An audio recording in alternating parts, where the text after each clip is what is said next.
Alumni, parents, family, and friends, welcome.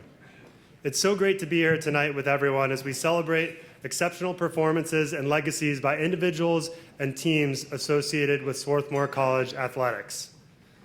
My name is Charlie Sussman, and I'm class of 2005, and while I was here, I was a two-time captain of the men's lacrosse program. Thank you.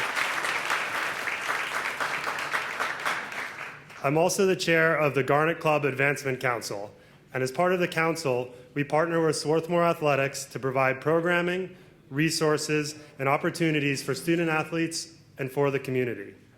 Last year, GCAC funded 53% of the Mullen Tennis Center renovation project.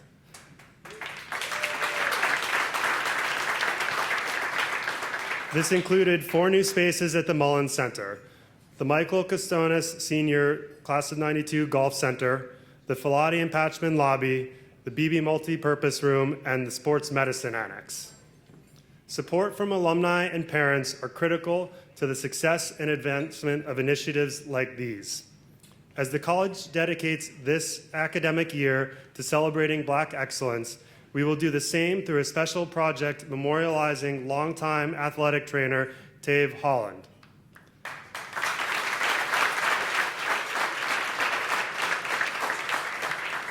This project will provide a means to support Swarthmore athletics in perpetuity through an endowment and advance Swarthmore's longstanding tradition of inclusion and access through scholarship.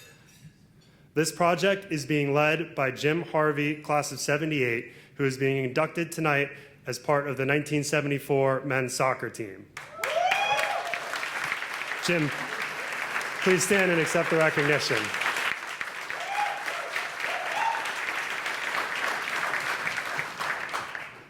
Many of you have interacted with Tave as an equipment manager, athletic trainer, and as many of you have experienced, the field house philosopher. If you're interested in supporting this project or have any questions, please come see Jim or me afterwards. Finally, I want to congratulate the Hall of Fame class of 2019 inductees and offer a toast. Please raise your glasses. Here's to Moose Earnshaw, Michelle Walsh, Cathy Polinsky, Caitlin Mullarkey, Ruff Herndon, and the 1974 men's soccer team. Congratulations on your success and your recognition. Thank you very much, and I hope you enjoy your evening.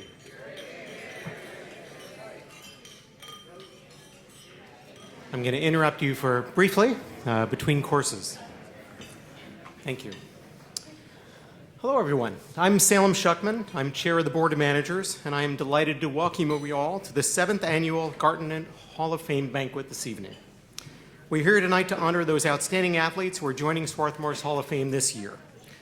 And what an impressive group they are.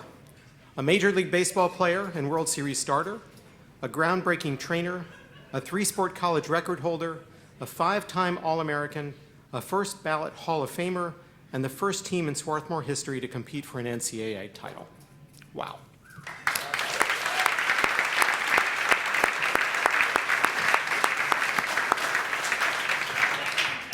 Tonight's celebration are about lifting up the accomplishments of these talented athletes and reflecting on the meaningful lessons imparted by college athletics. To participate in a sport takes more than just physical fitness. It requires diligence and commitment to your goals, as well as a spirit of collaboration and teamwork. This mix of rigor and passion, individual effort, and care for your larger community exemplifies Swarthmore's mission to educate the whole person and serve the common good. Your support for Swarthmore athletics helps our students set records and win championships, all good, which is a wonderful thing, but it also helps foster the lessons of teamwork and dedication, which our athletes will carry with them well beyond graduation. The motto of the Garnet Club Advancement Council, whose members support our athletes' program through their council, philanthropy, volunteer programming for our students, parents, athletes, and friends, reflects the impact athletics programming has on our community. GAME, which is their acronym, is more than play. It's about embodying the values of generosity, advocacy, mentorship, and engagement. I'd like to ask the members of the Advancement Council to stand so that we can take a moment to thank them for their leadership.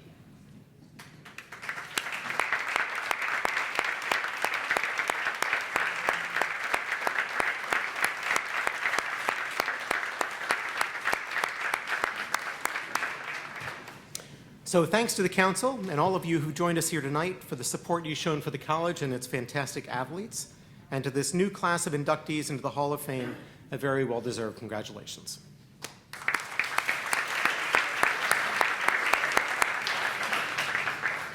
And now I'm pleased to introduce you to our president, Val Smith.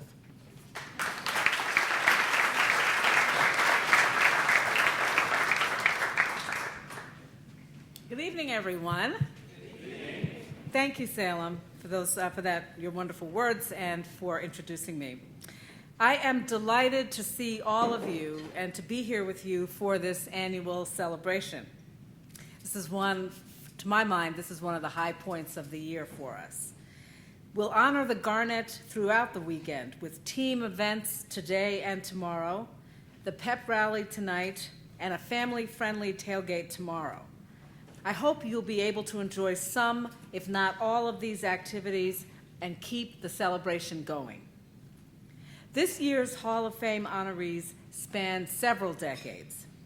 They represent 11 different teams: baseball, men's and women's basketball, field hockey, football, women's track and field, softball, women's swimming, and men and women's soccer. All of them make us proud. We also recognize Ruff Herndon, who was an athletic trainer at the college for 62 years. An African-American man, Herndon began his tenure in 1904, nearly 40 years before the first black students were admitted to Swarthmore. As we celebrate black excellence over the course of this year, Ruff Herndon's is one of the many stories we hope to elevate as we recognize the contributions of the Swarthmore black community. Tonight, we recognize George Moose Earnshaw from the class of 23, Cathy Polinsky, class of 99, Michelle Walsh, class of 98, Caitlin Mullarkey, class of 09, Ruff Herndon, and the 1974 men's soccer dynasty for their... You like that? At least I know you're listening. And the 1974 men's soccer dynasty for their legacy at Swarthmore, their contributions to the college, and to the wider world. Let's thank the committee of coaches, staff, and alumni who selected this year's inductees from an impressive pool.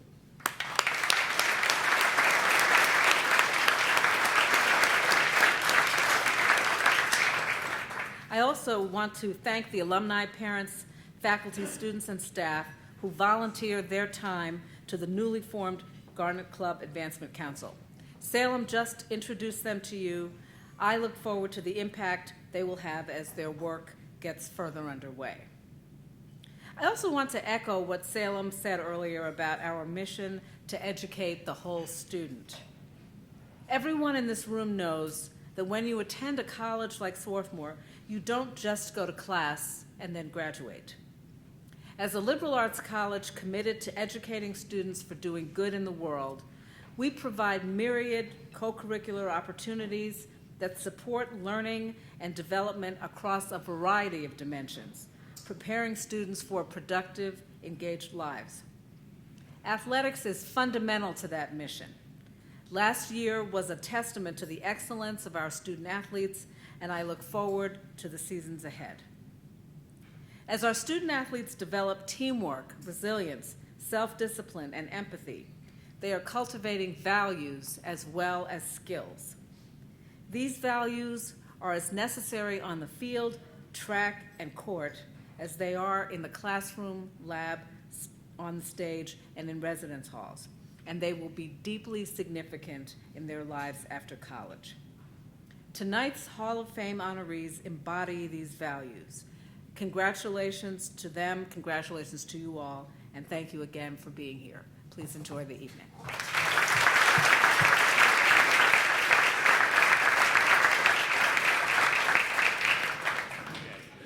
And here we go. Welcome, one and all, as we celebrate tonight the induction of the 8th class of the Swarthmore Athletics Hall of Fame. For those of you who don't know who I am, my name is Adam Hertz. I am the Director of Athletics.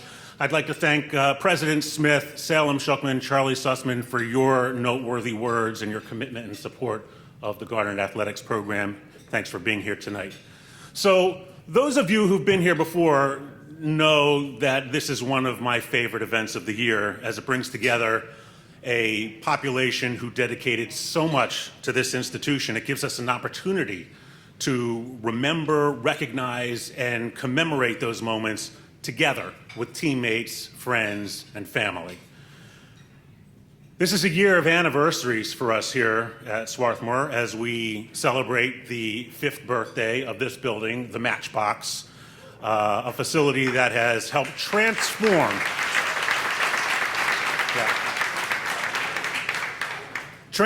health and wellness across campus, as well as strength and performance among our athletic teams. We are also celebrating Black excellence in conjunction with the 25th anniversary of the Chester Children's Chorus and the 50th anniversary of the Black Studies Program and Black Cultural Center. So how fitting it is tonight to be inducting one of the pioneers of this era. We also celebrate the 45th anniversary of the 1974 soccer team's ascent to the NCAA Division III National Championship.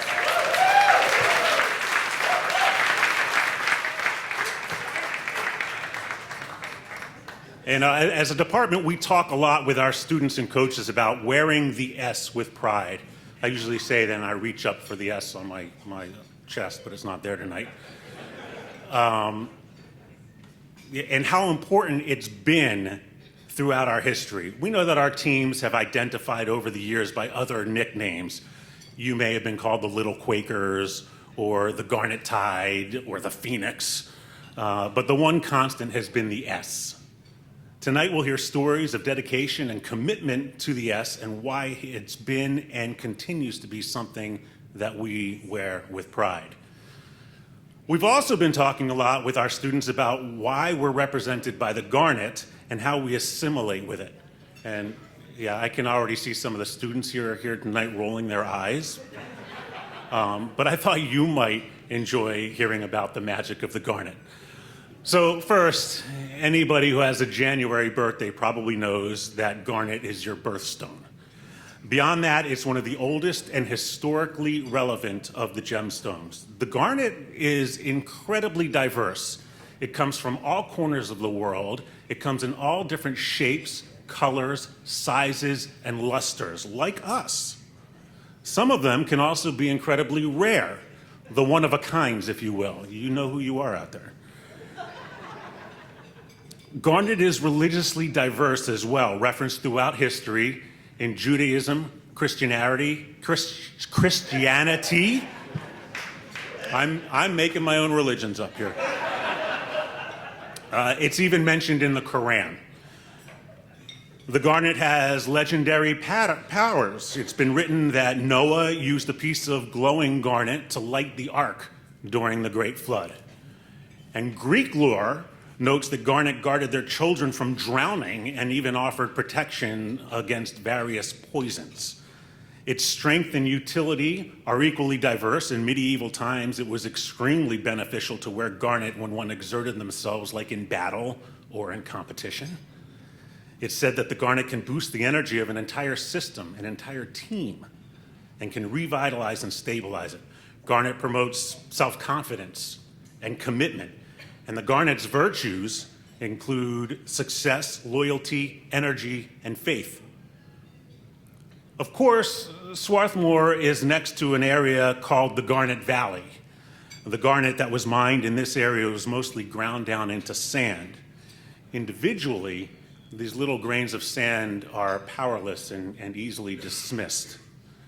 But this sand, when working together, is known to be an incredibly resilient sandpaper, capable in the hands of those who use it with vision of creating and molding and shaping a rough product into something smooth and functional. Like the garnet sand, our individual success is only found by teaming together, showing our passion, our loyalty, our faith, shaping our commitment, our friendships, and our self-esteem while working toward competitive success. We get a real sense of this when the search committee convenes to consider the nominations for each Hall of Fame. We see how individual success is found through team efforts and those who work together to shape something that has withstood time. It's inspiring to see so many examples of this sprinkled throughout our history, and one of the reasons that selecting each class is so difficult is there are so many deserving stories. So I can't thank the committee enough for their time, their objectivity, and their dedication to this process, pouring through scores of nominations, considering the merits of each, and finally coming to the unanimous consensus of this year's class. So without further ado, let's meet the Swarthmore Athletics Hall of Fame class of 2019.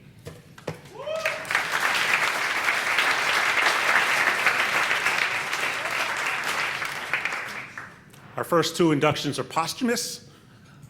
George Moose Earnshaw was a three-sport athlete at Swarthmore, playing football, basketball, and baseball. And while he was a contributing member to the football team and a captain of the basketball team, baseball was where he excelled. He may be one of the most successful professional athletes of all time to hail from Swarthmore. As a pitcher and an outfielder, Moose led Swarthmore baseball to an 11-5 record in 1922 and a 9-5 mark in 1923. In 1922, he also hit a team-high 5 home runs. That's a mark that still sits him top 10 in program history. His success with the Garnet caught the eyes of major league programs, and he secured a spot with the Philadelphia Athletics of Major League Baseball. Moose was a fixture on the A's pitching staff, helping them win the World Series in 1929 and 1930, and the National League pennant in 1931. He won a league-high 24 games in 1929 and struck out over 1,000 batters during his career. He was the winning pitcher of 4 World Series games. Moose won nearly 63% of his games in his career with the A's. It's a mark that still ranks 7th best all time with the Philadelphia Athletics. Enshrined as a member of the Philadelphia Wall of Fame, we welcome from the class of 1923, George Moose Earnshaw to the Swarthmore Athletics Hall of Fame.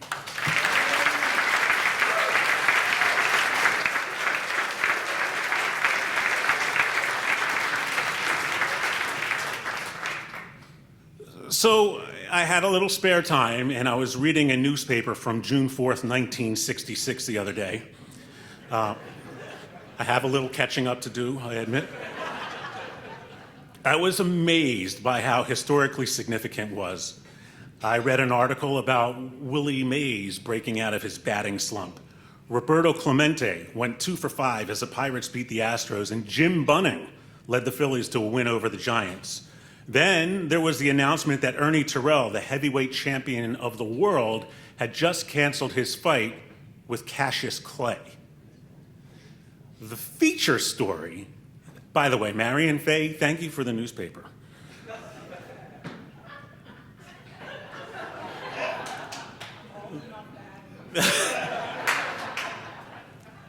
The feature story, however, was about Ruff Herndon and his retiring as the longest employed person in the history of Swarthmore College and the longest record of employ in all of intercollegiate athletics. Ruff was hired as Swarthmore's athletic trainer in 1904, as President Smith mentioned, some 40 years before the first black student set foot on Swarthmore's campus. It's not hard to imagine that Ruff never made an enemy. Some 62 years later, a collection of letters to Ruff at his retirement celebration was this thick. And in case you think that's a fish story, here they are.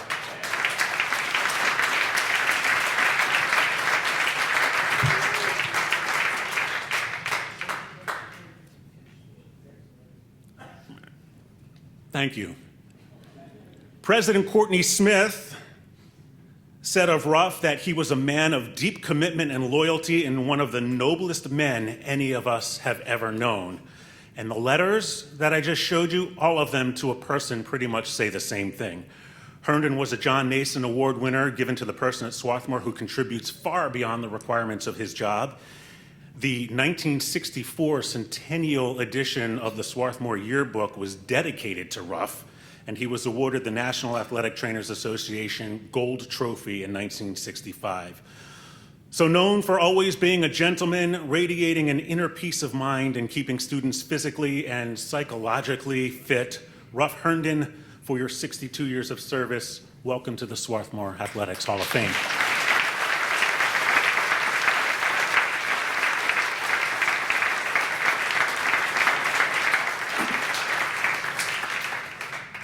These inductees are not posthumous. But I should mention from the top here that this one is not a guilt induction because we stole Vassar's women's basketball coach from Michelle Walsh this summer. Michelle Walsh was one of the premier athletes of her era. She was a field hockey, basketball, and softball player and captain of each of those teams. A look at the record books of each sport still has Michelle listed as one of the best ever.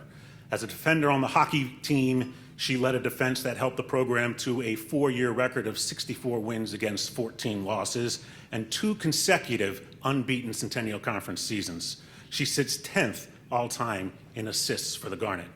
As a captain of the basketball team, she averaged nearly 6 rebounds a game, and her 191 career steals is good for 7th best in program history.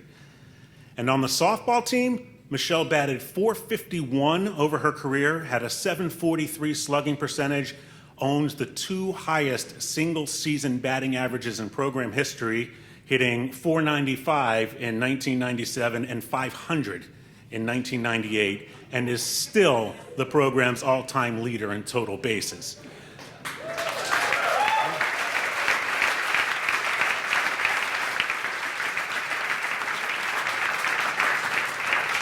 She was a 3-time All-Centennial Conference player and is the last person in the Centennial Conference to bat .500 for a season. She's now the Director of Athletics and Physical Education at Vassar College with a new women's basketball coach from the class of 1998. Please welcome Michelle Walsh to the Swarthmore Athletics Hall of Fame.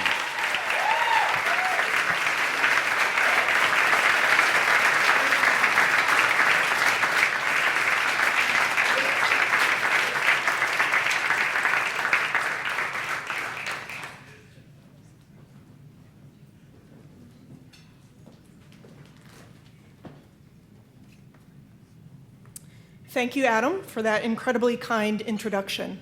It's always a wonderful feeling to be back here on campus. I've known that I would be attending this event for several weeks now, but in true Swati fashion, I left my homework until the last possible moment and didn't prepare my comments until last night. Oops. At least I didn't pull an all-nighter. I'd like to begin by congratulating my fellow inductees. It's humbling to be receiving this honor with all of you. As someone who is usually on the other side of these kinds of events, I'd also like to thank President Smith, the Hall of Fame Committee, Adam, Nena, and the rest of the crew here at Swarthmore for hosting us this evening. I know firsthand how much hard work goes into the selection process and event planning, and the instant feeling of unease when it looks like a speaker might go rogue with their remarks or extend beyond their allocated time. So, my promise to all of you tonight is to stay on point and stay on time. Coach Brown, you can put me on the clock. In my current job as Director of Athletics at Vassar College, I spent a lot of time reflecting on and speaking about the role of athletics in a liberal arts education, much like President Smith. It is my personal belief that a liberal arts education provides a space for students to learn 2 critical life skills: how to learn and how to lead. And I further believe that athletics plays a key role within that educational space, providing unique opportunities for student learning and leadership outside the classroom. And that belief is grounded in my 4 years here at SWAT. I can distinctly remember arriving on campus as a first-year student for field hockey preseason so many years ago, meeting my new teammates who were from all over the United States and the world, and then 24 hours later, I was on a plane to England with the rest of the team for preseason, my first and at this point only trip across the Atlantic. The food was an adventure, and my first collegiate drill was a disaster. We had to dribble the ball while following the lines on the field. The coach put me in front of the line, and I am not a good ball handler, so I missed a line, and everybody else started going in a different direction. Then the coach started giving me a lot of what I'll politely phrase as some tough feedback. This could not have gone worse. After the drill, one of the upperclassmen came up to me and offered encouragement, told me to hang in there. You're doing a great job. You'll be okay. So you're thinking, this is wonderful. What a story about positive encouragement from a teammate. Well, kind of, because I was pretty stubborn and told the upperclassmen, no, this is good for me. I need people to be tough on me. Surprisingly, she gave me a strange look and walked away. So learning moment number 1 here, graciously take support when it's offered. I also remember returning from the trip to England and diving right into freshman orientation. And I'm not sure if they still do this anymore, but in one of the sessions, they had all the freshmen in the room, and they asked those of us who were valedictorians or salutatorians to raise our hands. And at this point, I'm feeling a little tender from preseason and got my ego bruised a little bit, so I am so excited to fire my hand up in the air. I'm one of those people. And then I look around the room, and everybody else has their hand up. What did I get myself into? So learning moment number 2 for me was that humility is a wonderful thing. As time passed, I discovered that Swarthmore was a place that would challenge me to learn and grow in ways I had never imagined. And sport was an integral part of that. In the midst of this, I had so many teammates who became like family to me. Amazing women who helped me through the challenges that I didn't always want to face, who celebrated victories together and consoled one another through losses, who would be stuck in the same lab together wearing uniforms, hoping to get onto the field before the first pitch or the game starting, and who would always be there in moments of need. Women who inspired me to be a better teammate and eventually a captain. 20 years later, these same women have gone on to make their marks as leaders in every field: business, politics, medicine, higher education. They continue to inspire me to always strive to be a better person and to make a difference in the work that I do. My time as a student athlete at Swarthmore was exactly what educators aspire for it to be. In a word, it was transformative. So as we look at the world around us, there has never been a more important time for Swarthmore to fulfill its mission to continue helping our students realize their full intellectual and personal potential with a deep sense of ethical and social concern. For Swarthmore student athletes to take skills learned through athletic endeavors and to use those skills to make a positive impact on the global community. Skills such as team building, conflict resolution, the ability to work together for a common good, learning to fail and learning to pick themselves back up again, making decisions in high-pressure situations, and yes, leadership. To the coaches especially in the room, be true to your mission. Your role in the educative process and as mentors matters so very much to all of us. Karen, you're the lone coach from when I was here, so thank you. Thank you for all of you coaches for all that you do, though. And I want to close by thanking my parents. They were unable to join us this evening, as was often the case when I was a student athlete here. The trip was just a little bit too far. But thank you to them. Their unwavering love and support have been guiding forces in my life. I thank them and to all of you here this evening. I am deeply honored to have been selected to the Hall of Fame and thankful to all of you for spending this time here together this evening. Enjoy the rest of the night.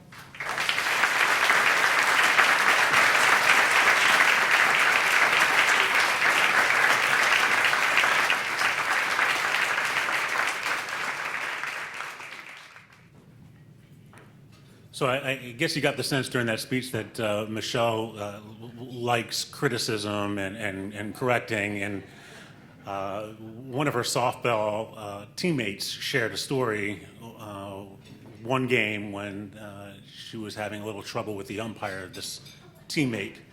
And she thought the umpire had a wide strike zone and had called her out on strikes on consecutive at bats, and she came back in the dugout and sat next to Michelle and started whining about the umpire and how wide the strike zone is and how is she expected to swing at balls like that.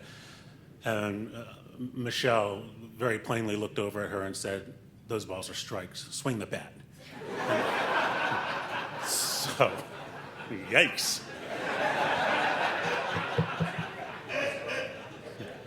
Empathy.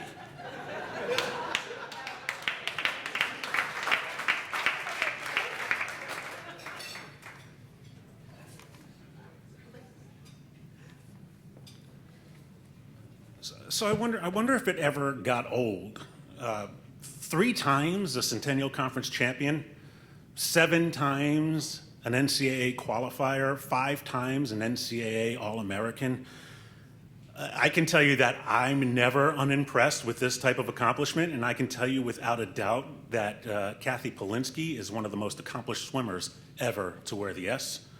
A phenom in freestyle and butterfly, Cathy set school records in the 50 and 100 fly, the 200 free relay, and the 200 medley relay.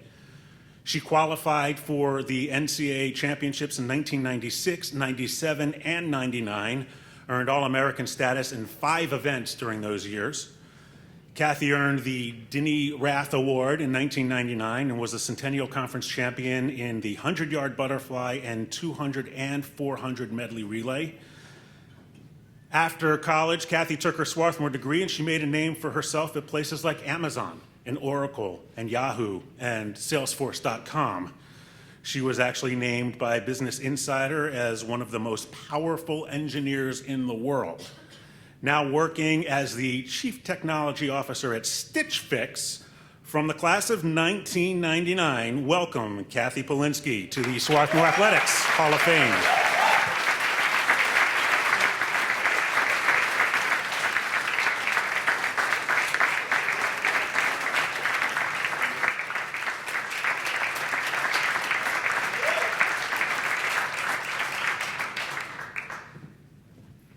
Tough act to follow, but Swarthmore was just extremely transformative to me, and I'm eternally grateful for helping it become the person I am today. But I don't think that I would have come to Swarthmore if it weren't for swimming. I spent hours on the phone with Sue Davis as a senior in high school talking about Swarthmore and talking about the program. But what really sealed the deal was my visit as a prospect during Centennial conferences that Swarthmore was hosting for swimming. I was up in the stands cheering for Swarthmore and seeing myself as being part of that team. But also I stayed in Mert's dorm with a couple of sophomores.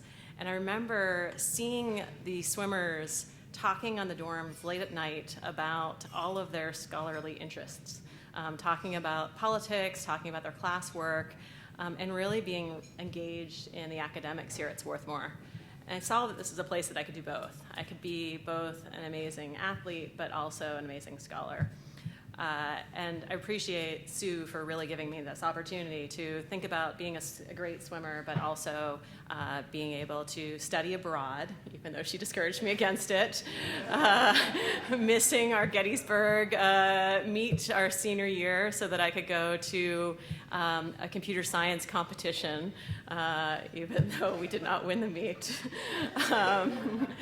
And I love my time here. And it's been an incredible part of my career, even though I don't swim today. My husband and I are both in the tech industry, and it's work where you have to be incredibly focused on the work that you're doing. And sometimes it's hard. Sometimes you're just not in the zone and you're not able to think. And so Russell has given this advice to people is, on those days where, you're just not, it's not clicking and it's not working well, you just have to go into the office and work as hard as you can and do the best you can. And on those days that everything is firing up and you're just in the zone, just do as best as you can and just have that zone work out. And that lesson that we talk about is a lesson that was true at Swarthmore on the swim team. Some days it was you're in the zone and practice was amazing and you just work as hard as you can and it would be the most amazing practice. But then there are other days that practice was just hard. It was hard to get to the pool and you just force your way through it. But I think that mentality really helped me become the athlete I am today and helped me be the professional I am today. And so I'm very thankful. Thank you very much.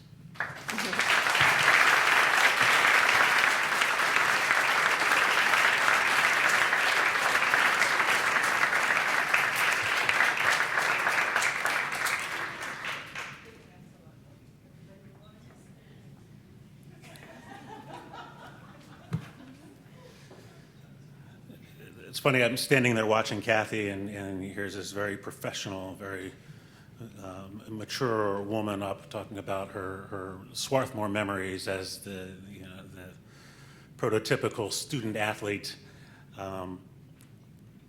A couple years ago, I had the opportunity to,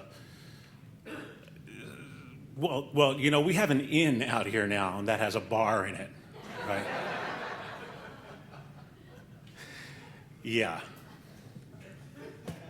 I know Cathy.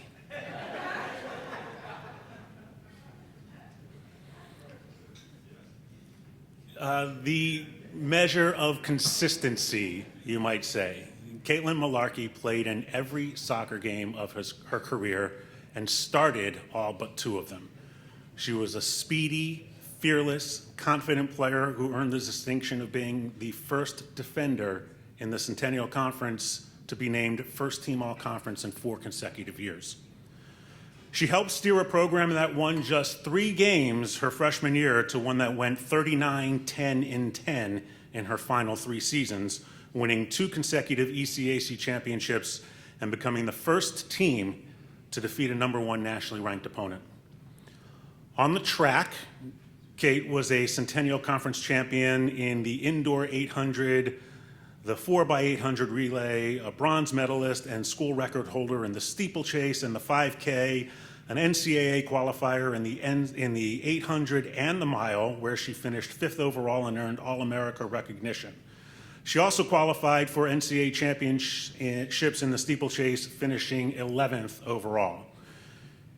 In all, Kate graduated with 4 school records, but her greatest running accomplishment may have actually been during the soccer season after they had beaten #1 ranked TCNJ. The bus stopped at a Quickie Mart on the way home to pick up a couple of cases of water and some snacks for the team. Everybody got back on the bus, and the bus took off, and they were about 3 blocks down the road, and somebody looked out the window, and there was Kate running after the bus.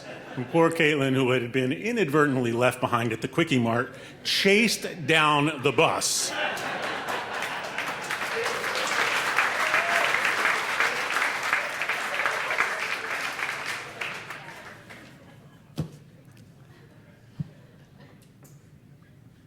Caitlin was an academic All-American, a semifinalist for the NCAA's Woman of the Year award, and went on to become a Rhodes Scholar. And footnote here, 17 of the college's 31 Rhodes Scholars are former athletes.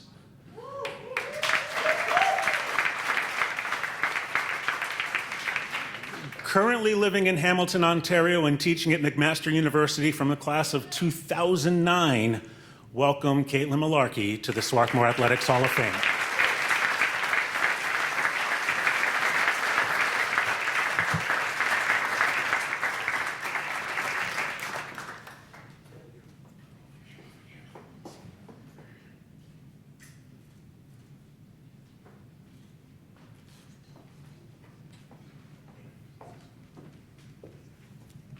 Significantly shorter.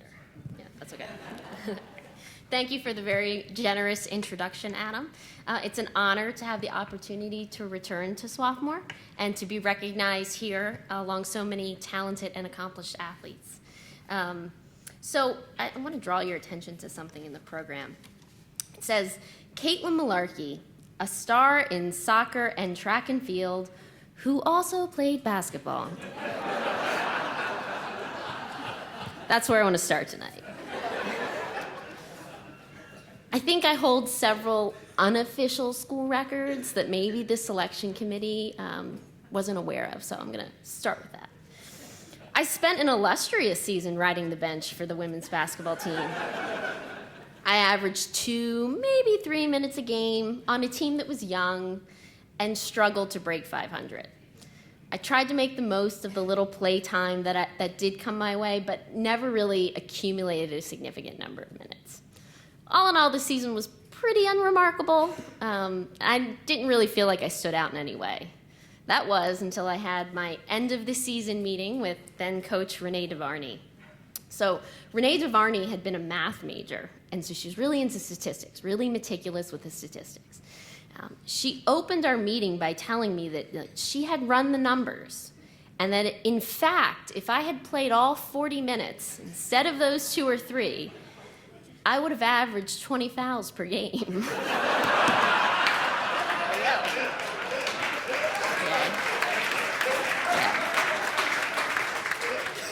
Okay, so I want that on the record. Highest number of fouls per minute played. Okay, there you go. Yeah. As Adam mentioned, during my time at SWAT, under the guidance of Todd Ankaitis, the women's soccer team has really undergone a transformation. From a losing record as freshmen, we pulled off an incredible upset of the #1 ranked team in the country, the College of New Jersey, and the game was really surreal. It was high scoring. We ended up winning 4-3. It was very unusual for soccer, and it didn't seem real. It seemed too good to be true. Somewhere along the way home in New Jersey, we stopped to get some celebratory pizzas. And I'd been icing my ankle. I was nursing a little bit of an injury. And I got off the bus, so that was my first mistake. Second mistake was not telling anyone or taking a phone. Had to walk a little further than I anticipated to get rid of that ice. And when I turned back, the bus was gone. So I could just catch a glimpse of it pulling onto the road. But I did have my running shoes on. And so, mad sprint to catch the bus, just frantic, manically chasing the bus, wondering how long it would take for people to realize that I was missing, but realizing there was pizza on the bus now, so probably a really long time. But I got lucky because the bus hit a red light. So I was able to catch it, and I think one of the freshmen was just kind of peeking her head out, being like, "Is that Mullarkey?" I don't know. I might still be in New Jersey otherwise. So I think 400-meter bus dash. That's another record. The sad reality, of course, is that the records are fleeting. Instead, what lasts is the friendships that we form, the community that we become a part of. My teammates are still treasured confidence. We have moved on from celebrating wins and championships to celebrating life milestones. We've attended each other's weddings, held each other's children. The small impact that I have made on Swarthmore athletics pales in comparison to how being a Swarthmore athlete has and continues to impact my life. I stand here tonight because I have been supported, encouraged, and mentored by so many.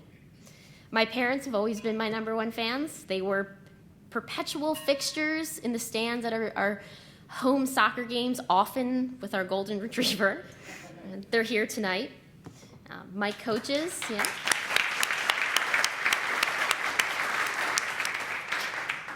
My coaches, Todd Ankaitis and Pete Carroll, gave so selflessly day in and day out. Outdoor track and field nationals my senior year conflicted with my senior honor exams. And being stubborn, I was unwilling to miss out on the championship meet and my honors exams. So I took half of my honors exams. I flew out to Ohio to run the steeplechase, and it was a miserably hot day. But there wasn't a flight back from Ohio that would get me home in time to finish the rest of my exams. Pete Carroll drove me through the night back to Philadelphia so that I could sit the rest of my honors exams.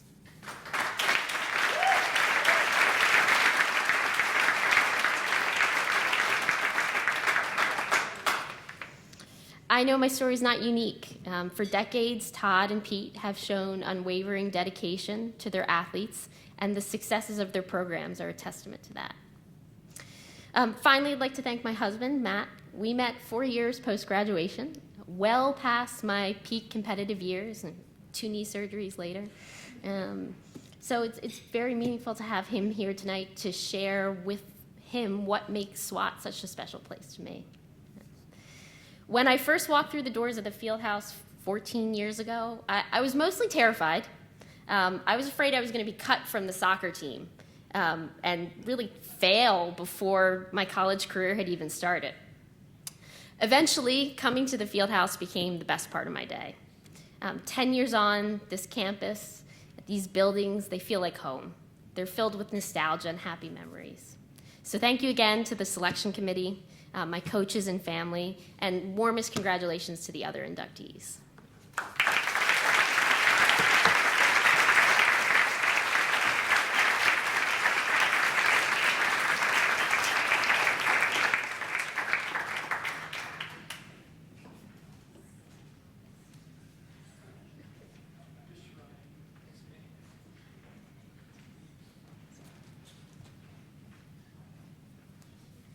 Just stalling for time, folks. So the basketball thing was going to be part of my postscript. I did enjoy watching Caitlin turn basketball into an ice hockey game. For sure. Yeah, she didn't say she only got 3 minutes a game because that's all it took for her to foul out.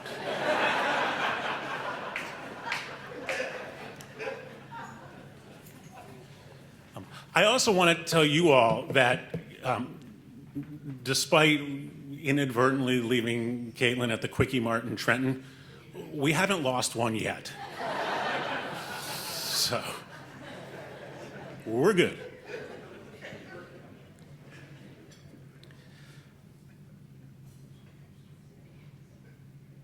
You know, it's not just about talent. You have to have talent, of course, but you need to be healthy, you need to be lucky, and you need to be united. Now, I'm not sure anybody had any, no offense, real expectations for the men's soccer team coming off a 1973 season in which they went 4-4-4.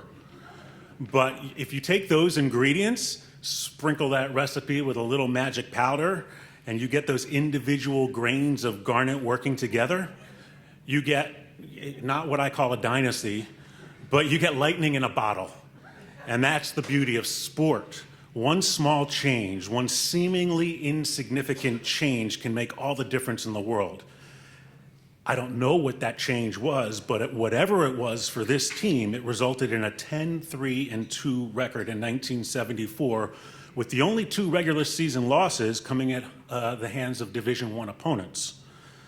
The team ended up as MAC champions and advanced to the NCAA championship, where they won tournament games over Lynchburg, Lock Haven, and McMurray to advance to the first Division III national title game against Brockport State.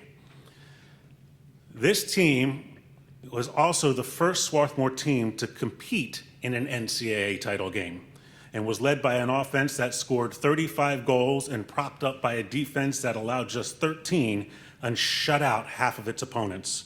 To this day, they remain the only soccer team in the history of Swarthmore College to advance to the national title game. Lightning in a bottle, the 1974 men's soccer team, welcome to the Swarthmore Athletics Hall of Fame. And so all of you, come on up.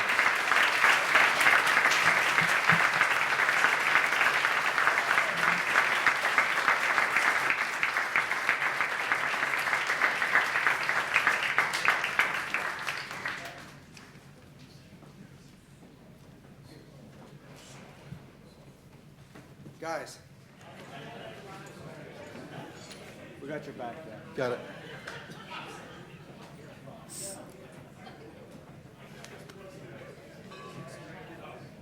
It's not bad.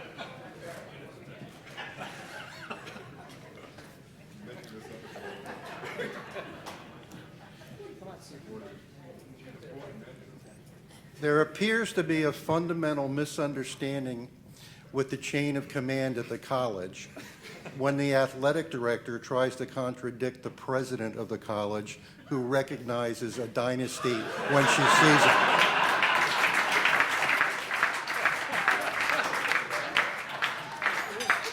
I assume that will be rectified on the record.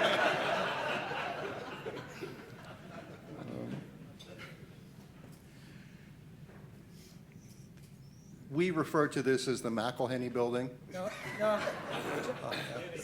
Just the glass. Just the glass. But one of the things that we've learned, that buildings on this campus have a soul. And this building now exemplifies, in my view, the soul of Swarthmore athletics and the absolute magic that can happen on a playing field, which thankfully happened for us in the fall of 1974. Was asked this morning when we were talking about things, and again this evening, did you guys know that you were going to be that good?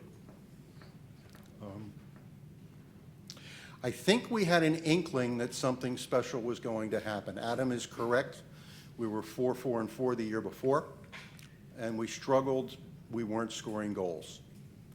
But when we opened in the fall of '74 against Lehigh, we just smoked them. It was 5-0, okay, and it wasn't that close. And they were, who's counting? 4, maybe 5. We're getting better as we're going along. You know, when you have a bunch of 65-year-olds getting together telling lies, it can get interesting. But it may not be a lie. It may just be the vagary of our memories. But yes, it was clear that something special was about to happen. We had a few new additions. We then turned around and we lose to Princeton 2-0. And we're starting to think whether or not we're going to be challenged, and we were. And this team responded, and it responded well. I know I'm speaking to the choir at this point, but when a team experiences success, it's just really a special, special feeling. This group of men have experienced tremendous success throughout their life, not only on the playing field, but throughout their professional and family careers. Despite all that, Tom Spock noted something in our email exchange as we've been preparing to meet for this event. Tom said that the '74 soccer team was a life-changing event. And it's true. I mean, some people might belittle the experience, but I think for all of us up here, we know it. It was a life-changing event. 45 years later, we can still feel it. It's unfortunate that it's 45 years later, but I know that we can still hear things from that season. You can still feel it and get some goosebumps. It was just a magical run.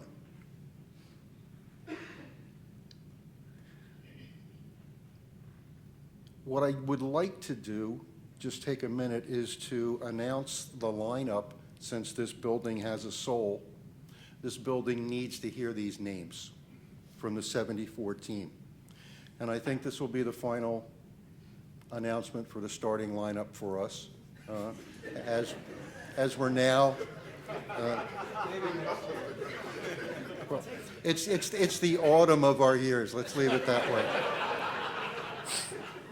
Speak for yourself, dude. Yeah. Okay. See, now we're hearing from freshmen who should be. Freshmen should be seen and not heard. Someone had to bail you. Yes. Hey, I wasn't going to do it, but I'm going to do it now. I'd expect nothing less, man. Our coach was Mr. Willis Stetson, who was class of '34, All-America player here, athletic director. And you have to understand, when we arrived here, the nucleus of the team in '71, there were 8 of us. This was a very different place. Vietnam still permeated. There was no love up on the hill for athletes. The student athletes here now are very, very fortunate, but now up on the hill, they're talking about eliminating football, and the consensus was it was going to be over Mr. McCabe's dead body, and that is exactly what happened. When Mr. McCabe passed away, it was like, okay, now we're getting rid of football. But there was a lot of tension, and culturally, you'd seen things like Mr. Stetson, who I think was the consummate gentleman, class of '34. He was older. And if you look at the picture that you saw before, there was a lot of hair and a lot of attitude that came from us. But Mr. Stetson was our coach, and Joe Leitner, assistant coach, later head coach here. He escaped Hungary when the communists did invade. And Ed Townsley, who was a Westchester graduate, was our other assistant. So the team who's up here, and then these names need to be heard. Sam Agger, co-captain, Gary Albright, myself, Dave Bachman, Dick Bepler, Dave Doherty, Brad Gentry, Dan Gordon, Dave Hahn, Jim Harvey, Maurice Kearns, Dave McElhenney, John McKittrick, Arthur Philpotts, Larry Shaw, Joe Spirito, Tom Spock, Mac Todman, and Johann Wablinger.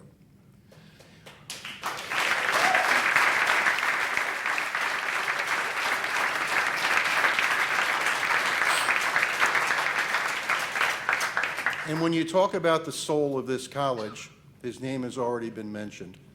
Octavius Tave Holland.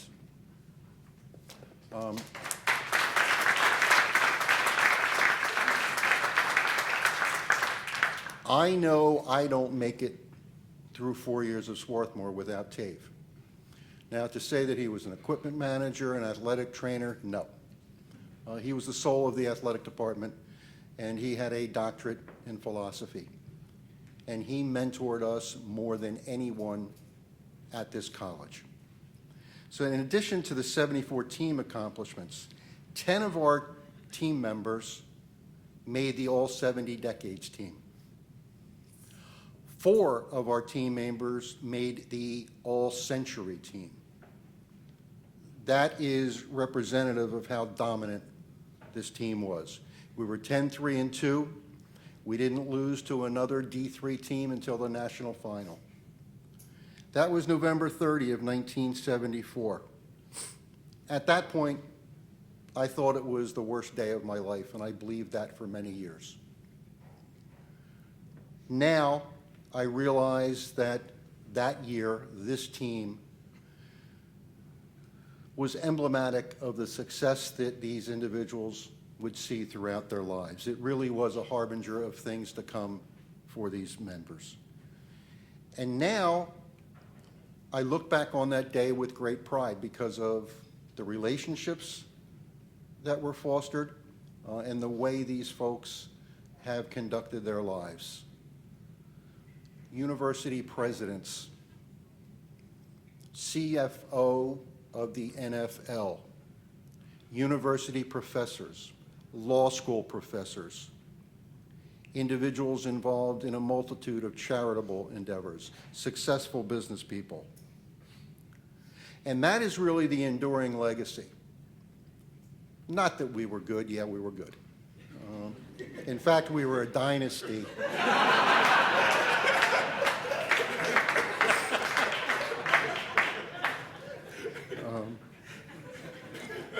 But the lessons learned at a place like Swarthmore, and I know you all get this, that's why you're here.